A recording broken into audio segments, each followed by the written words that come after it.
every once in a while I come upon something and I think to myself, the students would probably love this.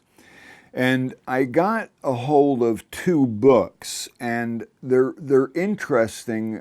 We're going to actually carry them in the school store because they're rather inexpensive. But if you're like me, I collect skulls. I don't know how many skulls I've got. I got too many, according to my wife. But this little book here, this is a non-technical introduction for beginners. It's a key guide to mammal skulls and the lower jaws. It's an interesting little book, and the way it's done is so simplistic that anybody just getting into it can easily identify a skull in the field.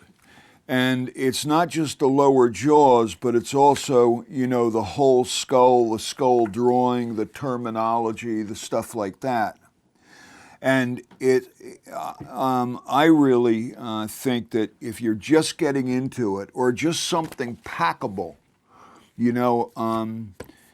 this is a nice little book. But then a more technical book is A Key to the Skulls of North America. This is a professor that actually created his own kind of field guide for his classes, and this is more technical. The drawings are very scientific in the way how to measure them, the amount of teeth in the animal's head, comparative things, species and stuff. But they're two great books. We're going to try to get them and carry them in the store. But if you can get a hold of them, I'll have Dave post the info on where you can get them. And if you're interested in that kind of thing. But don't get me wrong, I'm not taking away from Mark Elbroch's book on animal skulls.